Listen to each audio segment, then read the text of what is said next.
Hello बच्चों, आज की इस वीडियो में हम बात करने वाले class 8 chapter 1 crop production and management. इस वीडियो में हम आपको एनसीईआरटी लाइन बाय लाइन आपको एक्सप्लेन करने वाले हैं। तो अगर आप हमारे चैनल पर नए हैं तो प्लीज़ हमारे चैनल को सब्सक्राइब कर लो और माई शेयर अहमदुल्ला। तो चलिए वीडियो को हम शुरू करते हैं। Chapter number 1 is crop production and management. तो इस चैप्टर में बेसिकली हम बात करने वाले हैं कि किस तरह से क्रॉप का शुरुआत हुआ था, किस तरह से कल्टीवेशन का शुरुआत हुआ था, और जब क्रॉप का प्रोडक्शन हो जाता है तो हम इस किस तरह से इसको स्टोर कर सकते हैं, या क्रॉप जो प्रोड्यूस होता है वो किन किन स्टेज से गुजर के उनका उत्पादन होता है। पहेली एंड बुजो, सबसे पहले हम बात कर लेते हैं कि ये पहेली एंड बुजो कौन है। तो मान लेते हैं कि ये आपका पहेली हो गया और ये आपका बुझो हो गया, मतलब भाई बहन हम मान सकते हैं। Paheli and Boojho went to their uncle's house during the summer vacation. Paheli भाई बहन दोनों कोई, पहली और बुझो दोनों कोई अपने अंकल के घर पे समर वेकेशन में जाते हैं। Their uncle is a farmer, उनके चाचा जी किसान है। One day they saw some tools like khurpi, sickle, shovel, plough it is in the field.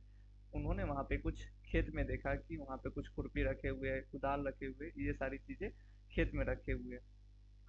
तो पहली सोच रहा है कि I want to know where and how we use this tools. तो वो सोच रहा है कि ये जो जो भी टूल्स है, जैसे कि सिकल हो गया, खुरपी हो गया, शवल हो गया या प्लग हो गया, कहाँ पे इसका यूज होता है। You have already learn that all living organisms require food. हम सभी को पता होता है कि जो भी जानवर होते हैं या इंसान होते हैं उन्हें खाने की जरूरत पड़ती है। Plants make their own food themselves by the process of photosynthesis. जो प्लांट्स होते हैं वो अपना भोजन फोटोसिंथेसिस के थ्रू बनाते हैं। Can you recall the how green plants make synthesis their own food. बताने का मतलब बोल रहा है कि क्या आपको पता है, क्या आप बता सकते हैं कि जो ग्रीन प्लांट्स है कैसे अपना भोजन बनाते हैं। तो हम सभी को पता होता है कि वो फोटोसिंथेसिस के थ्रू अपना भोजन बनाते हैं। Animals including human can make their own food. जो भी जानवर होते हैं वो और ह्यूमन बींग्स होते हैं वो अपना खुद से खाना नहीं बना सकते। So where do animals get from food. तो कहाँ से ये जो जानवर होते हैं वो कहाँ से भोजन पाते हैं। But first of all why do we have to eat food. सबसे पहले ये क्वेश्चन उठता है कि हमें भोजन की जरूरत क्यों पड़ती है। You have already know that energy from the food is utilised by organisms for carrying out their various body functions such as digestion, respiration and excretion. We get our food from plants or animals or both. तो हमें खाने की जरूरत क्यों पड़ती है। So that we can work, we can play, we can study, we can घूम सकते हैं, इधर उधर जा सकते हैं। इन सारी चीज़ों के लिए मतलब बेसिक नीड्स के लिए हमें भोजन की ज़रूरत पड़ती है। और ये किस तरह से होता है, तो डाइजेशन होता है, रेस्पाइरेशन, ये सब बेसिक प्रोसेस है जिसे हमें भोजन के थ्रू एनर्जी मिलती है। उसके थ्रू हम ये डाइजेशन, रेस्पाइरेशन, एक्सक्रीशन ये सब करते हैं।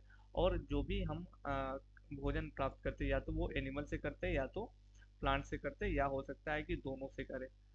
फिर पहली सोच रहा है since all we need food but how can we provide food to a large number of people in our country.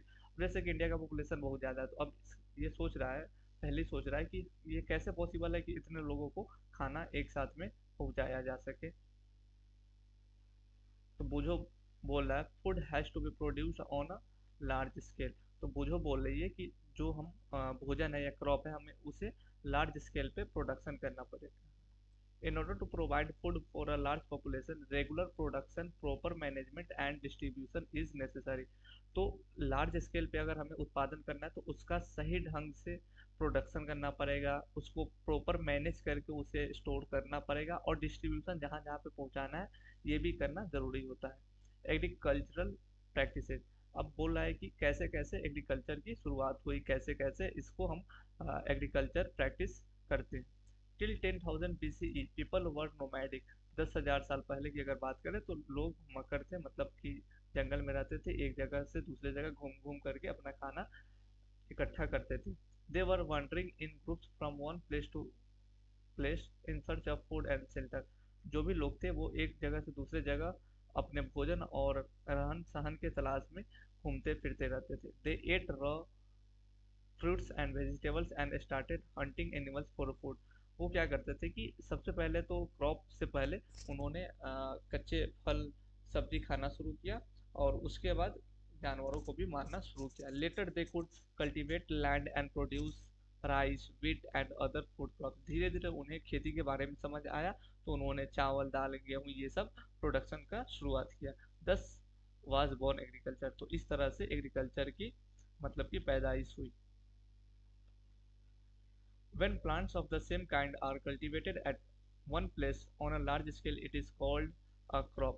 जब कोई भी खेती मतलब कि जब कोई भी एक तरह का जो मतलब कि खेत में कुछ उगाया जाता है, अगर एक लार्ज स्केल पे किया जाता है तो उसे क्रॉप बोला जाता है। For example, crop of wheat means that all the plants grown in the field are of wheat। मतलब कि अगर कोई भी खेत है उसमें सिर्फ गेहूं का ही खेती किया जा रहा है तो उसे हम गेहूं की खेती बोलते हैं। You already know that crops are of different types like cereals, vegetables and fruits। हम सभी को पता होता है कि जो भी क्रॉप्स उगते हैं या तो हो सकता है कि वो दलहन हो, या तो हो सकता है सब्जी हो, या तो फल हो।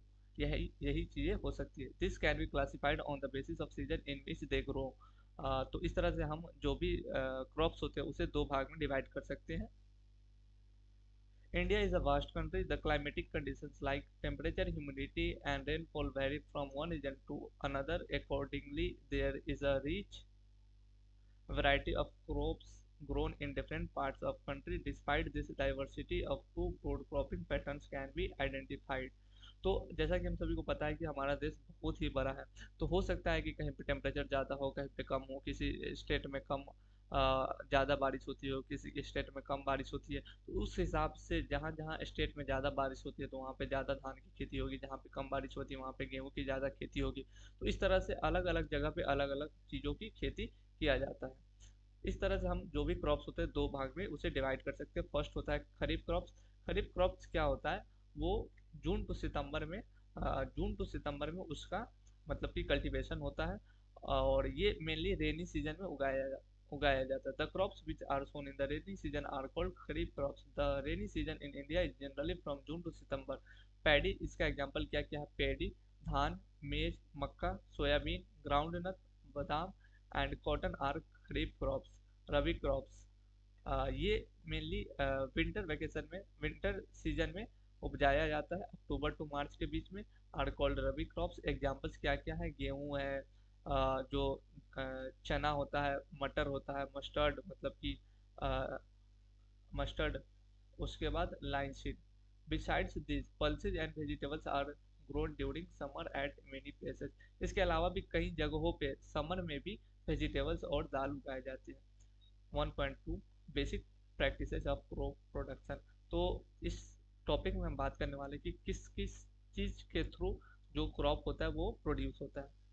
Y paddy can not be grown in the winter season. अब ये जो बुझो है वो पूछ रहा है कि जो धान होता है वो विंटर सीजन में क्यों नहीं उपजाया जाता है, क्रॉप क्यों नहीं मीन्स उसे यूज किया जाता है। तो इसका करेक्ट आंसर है, इसका आंसर ये हो जाएगा, बिकॉज जो धान होता है उसे लार्ज अमाउंट में वाटर की जरूरत पड़ती है।